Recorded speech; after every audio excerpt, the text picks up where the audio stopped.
पाकिस्तान के air chief Romania से F-16 की कोई डील करने गए क्योंकि F-16 रोमानिया के पास बहुत। आसिम मुनीर साहब भी इस वक्त मिस्र में मौजूद। 70 से ज्यादा F-16 मौजूद है रोमानिया के पास। तो ये F-16 पाकिस्तान के लिए बिल्कुल किसी तौर भी अच्छा सौदा नहीं है। दुनिया में एक एयरफोर्स है जिसका नाम है PAF, पाकिस्तान एयरफोर्स, जिसने एक ऐसा कॉम्बिनेशन बनाया जो कोई और ट्राई नहीं। पाकिस्तान दुनिया का वाहिद मुल्क है, only country in the world जिसके पास दोनों साइड, ईस्टर्न यानी चाइनीज एरोनॉटिकल टेक्नोलॉजी, दूसरी तरफ पाकिस्तान के पास वेस्टर्न यानी F-16 का एक बहुत बड़ा और पुराना पाकिस्तान यूजर है। तो अब रोमानिया ये चाह रहा है कि पाकिस्तान के एयरफोर्स के साथ रोमानियन एयरफोर्स की ज्वाइंट एक्सरसाइजेज हो। खबर यह है कि पाकिस्तान के एयर चीफ इस वक्त रोमानिया में मौजूद है। जी, क्या पाकिस्तान के एयर चीफ रोमानिया से F-16 की कोई डील करने गए क्योंकि F-16 रोमानिया के पास बहुत मौजूद है। और साथ साथ ISPR के मुताबिक पाकिस्तान के फील्ड मार्शल आसिम मुनीर साहब भी इस वक्त मिस्र में मौजूद है। मिस्री अफवाज के सरबराह से मुलाकात की और बहुत अहम मुलाकातें हुई। पाकिस्तान के जो आप कहें दिफाई लीडर यानी मिलिट्री लीडर, वो इस वक्त एक नेटो अलाइड कंट्री के अंदर मौजूद है और एक मिडिल ईस्ट की सबसे इंपॉर्टेंट कंट्री इजिप्ट के अंदर मौजूद है। इसका क्या मतलब होगा, इस पर आज तो बात करेंगे। लेकिन साथ साथ एक कहानी जो इंडियन तज्जियाकार बार बार पेश कर रहे हैं कि पाकिस्तान रोमानिया से F-16 एक्वायर करने जा रहा है, लेने जा रहा है F-16, और पाकिस्तान अपने F-16 के फ्लीट में बहुत बड़ा इजाफा करना चाह रहा है। अब इस खबर की बेस क्या बनाई जा रही है, थोड़ा सा हम उसको जानने की कोशिश करते हैं। पहले 70 से ज्यादा F-16 मौजूद है रोमानिया के पास। ये 70 से ज्यादा F-16, 70 प्लस F-16 रोमानिया ने सेकेंड हैंड में खरीद दिया। मतलब या तो उन्होंने नॉर्वे से लिए, या पुर्तगाल से लिए, या हॉलैंड से लिए। अब ये तीनों जो नेटो अलाइड कंट्री हैं रोमानिया के, उन्होंने सेकेंड हैंड जब यूज दिए तो रोमानिया इनकी बहुत से F-16 की ऑपरेशनल जो फ्लाइंग टाइम है वो पूरा कर चुका है। और फिर दूसरी चीज ये है कि इन F-16 को MLU के तहत जो अपग्रेड किया जा सकता तो वो भी किया जा चुका है। सो इनकी फर्दर अपग्रेडेशन मुमकिन नहीं।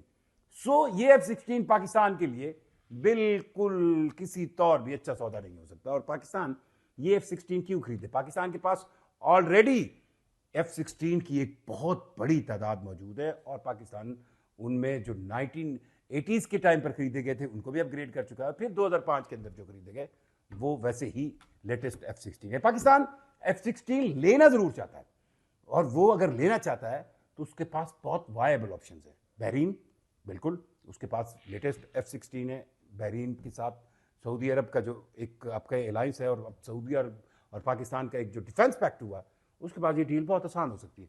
दूसरा मुल्क पाकिस्तान को सबसे जो आसानी से F-16 प्रोवाइड कर सकता है वो इराक हो सकता है, क्योंकि इराक पाकिस्तान से JF-17 थंडर ब्लॉक 3 खरीदने की तैयारियों में और पाकिस्तान इराक के डिफेंस टाइज बहुत तगड़े।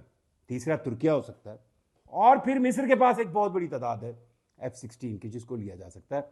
सो ये सोचना कि पाकिस्तान रोमानिया से F-16 खरीदेगा, ये कोई तगड़ी सोच नहीं है और इसके हवाले से आर्गुमेंट्स, दलीलें इतनी मजबूत नजर नहीं आती। अब फिर ये सवाल पैदा होता है कि पाकिस्तान के एयर चीफ जहीर अहमद बाबर सिंधु वहां पे क्या कर रहे थे? अरे भाई, अल्लाह भला करे इंडिया का, अल्लाह उसके सिंदूर ऑपरेशन को जो कहते हैं ना ऐसे उसका भला करे कि उसने पूरी दुनिया को बता दिया कि भाई दुनिया में एक एयरफोर्स है जिसका नाम है PAF, पाकिस्तान एयरफोर्स, जिसने एक ऐसा कॉम्बिनेशन बनाया जो कोई और ट्राई नहीं कर सका। अब आप कहेंगे मैं शायद एग्जैजुरेट कर रहा हूं, तो मैं आपको थोड़ा सिंपली समझाता हूं। सबसे मॉडर्न अगर एयरफोर्स US एयरफोर्स है तो उनके पास अपनी टेक्नोलॉजी है, वेस्टर्न टेक्नोलॉजी है, 5th जनरेशन होंगे, 6th जनरेशन होंगे, ड्रोन होंगे ये। दूसरी तरफ अगर सुपर पावर ईस्ट के अंदर बैठी हुई चीन है तो चीन के पास भी अपनी ड्रोन टेक्नोलॉजी है, J-35 है, उनके पास बहुत सी ऐसे इक्विपमेंट हैं जिनको वो यूज करते हैं, पर वो चाइनीज है। अब पाकिस्तान के पास क्या कॉम्बिनेशन है? पाकिस्तान दुनिया का वाहिद मुल्क है, only country in the world जिसके पास दोनों साइडों, ईस्टर्न यानी Chinese aeronautical technology, missile system, उनके एयरक्राफ्ट उनको यूज करने का तजर्बा है, और दूसरी तरफ पाकिस्तान के पास वेस्टर्न यानी F-16 का एक बहुत बड़ा और पुराना पाकिस्तान यूजर है। सो ये दोनों टेक्नोलॉजीज और दोनों एरोनॉटिकल सेंसेस को मिलाकर पाकिस्तान ने ऑपरेशन सिंदूर का जो जवाब दिया उसको दुनिया हैरान रहेगी। और मल्टीपल डोमेन की ऐसी साइंस दी जिसमें चाइनीज टेक्नोलॉजी और वेस्टर्न टेक्नोलॉजी, यानी आप देखें पाकिस्तान वो वाहिद मुल्क है जिसने एक ही सफ में खड़े हो गए महमूद अयाज जी, एक तरफ चाइनीज J-10C थे, एक तरफ पाकिस्तान चाइना के मुश्तरका प्रोडक्शन JF-17 थंडर थे, और एक तरफ F-16 थे। और इन सारों को इस्तेमाल करते हुए किसी के रडार सिस्टम का, किसी ने फायर किया मिसाइल, किसी ने गाइडलाइंस दी, और पीछे बॉक्स एक ऐसा एयर टू एयर कॉम्बिनेशन बनाया जिसको दुनिया सीखना चाहती है। मतलब इस तरह का मल्टी डोमेन टास्क जो पाकिस्तान एयरफोर्स ने हासिल किया, इसके लिए दुनिया परेशान है। सलाहियत है ये किस तरह हासिल की जाए। इस सोच को हासिल करने के लिए अब जाहिर बात है बहुत सी एयरफोर्सेस जो है वो तैयार है। पाकिस्तान, मैंने आपको पिछले वीलॉग में भी बताया था कि पाकिस्तान की मिलिट्री बहुत से मिलिट्रीज को जो है वो ट्रेनिंग दे रही है। सो अब रोमानिया ये चाह रहा है कि पाकिस्तान के एयरफोर्स के साथ रोमानियन एयरफोर्स की जॉइंट एक्सरसाइजेज हो, और वो सीखना चाहते हैं पाकिस्तान का ये जो मल्टी डोमेन जो एक आपका एयर टू एयर कॉम्बैट का अंदाज है, इसको सीखना चाहते हैं। सो इस लिहाज से ये मुलाकातें अहम थी। दूसरी तरफ जो मिस्र के अंदर पाकिस्तान के फील्ड मार्शल आसिम मुनीर मौजूद है, इसकी भी सिग्निफिकेंस बहुत ज़्यादा है, क्योंकि पाकिस्तान और मिस्र दो ऐसे ममालिक हैं, इस्लामी ममालिक हैं, जिनके पास बड़ी तगड़ी जो है दिफाई सलाहियत मौजूद है, बड़ी अफवाज मौजूद हैं। और पाकिस्तान और मिस्र के जो दिफाई ताल्लुकात हैं वो भी बड़े तगड़े हैं। पाकिस्तान जब मिडिल ईस्ट के अंदर सऊदी अरेबिया के साथ दिफाई पैक्ट कर रहा है, तो अब इस दौरे की सिग्निफिकेंस और ज़्यादा हो जाती है। और उनके इस दौरे में जिस तरह का उनको वहाँ पर प्रोटोकॉल दिया गया, जिस तरह मिस्री अफवाज के सरबराह उनसे मिले, उन्होंने मजहबी तौर पर भी मुलाकातें की मजहबी रहनुमाओं से। सो ये वो इम्पोर्टेंस है जो दुनिया पाकिस्तान की मिलिट्री लीडरान को दे रही है। और उसकी वजह यह है क्योंकि ऑपरेशन सिंदूर के जवाब में जिस तरह का रिस्पांस पाकिस्तान की मिलिट्री ने दिया, जिस तरह का जवाब पाकिस्तान की मिलिट्री ने दिया, professional, to the point, minimum resources में, वो मुल्क जिसके बारे में इंडियंस हंसते हैं कि यार ये तो IMF से मांग मांग के जी रहा है, वो मुल्क जिसके बारे में आप कहते हैं कि इकोनॉमिकल इंडिकेटर्स बिल्कुल नीचे जा रहे हैं, वो मुल्क जिसके बारे में आप कहते हैं नहीं नहीं नहीं नहीं, ये वो मुल्क जिसको दुनिया की वेस्टर्न पॉलिसी से पिछले 50-40 साल से बिल्कुल एक चीज टकरी हुई है, यानी अफगानिस्तान, वो मुल्क जिसने वॉर ऑफ टेरर की सेंस में सबसे ज्यादा कुर्बानियां दी, वो मुल्क जिसकी इकोनॉमी बिलियंस ऑफ डॉलर्स के हिसाब से डिस्ट्रॉय हुई पिछले खास तौर पर 9/11 के बाद,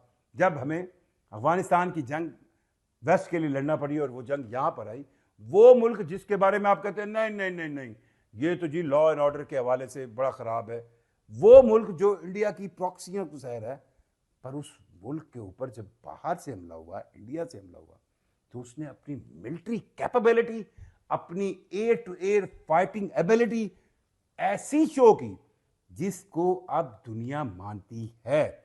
और अब दुनिया में आप देख लीजिएगा, आप पिछले कुछ माह से आपको नजर आ रहे हैं और आइंदा चंद दिनों में आपको और फोर्सेस नजर आएंगी।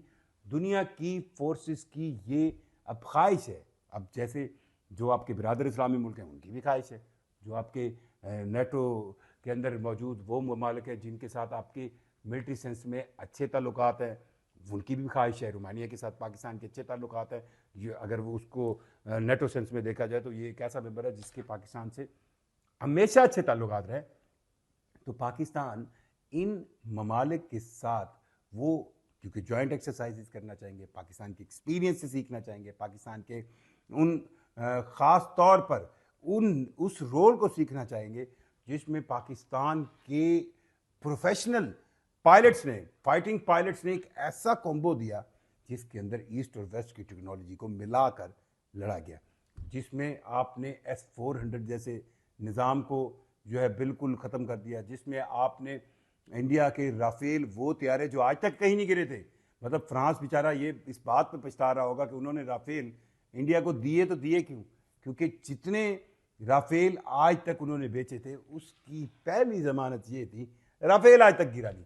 और फिर एक नहीं, दो नहीं, तीन नहीं, 4 राफेल गिराकर पाकिस्तान की तरफ से उनके टेल नंबर तक प्रोवाइड किए गए, जिसको आप कहें ना, वो प्रवीण सानी तो हर जगह पे बेचारा इस बात को पीट पीट के थक गया है कि भाई वो जनरल रिटायर्ड खालिद वाली प्रेस कॉन्फ्रेंस देख लें, जिसके अंदर पाकिस्तान की तरफ से उन राफेल जिनको पाकिस्तान ने मई की उस जंग कहें या वुडबेड़ कहें उसके अंदर गिराया था, उसके टेल नंबर तक दे दिए और जवाब इंडिया की तरफ से कोई नहीं आ रहा।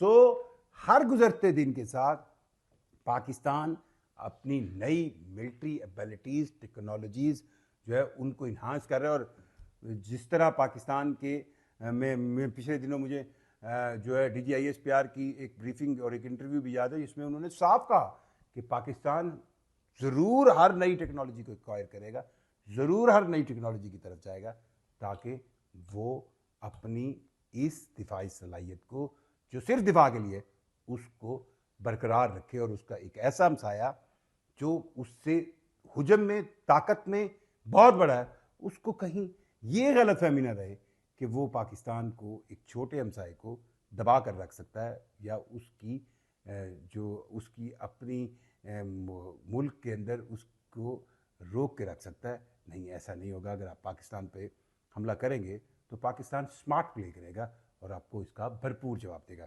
आपकी राय हमें ज़रूर पता लगनी चाहिए। मुझे जुल्फ़िकार शेख को इजाज़त दीजिए। अल्लाह हाफ़िज़।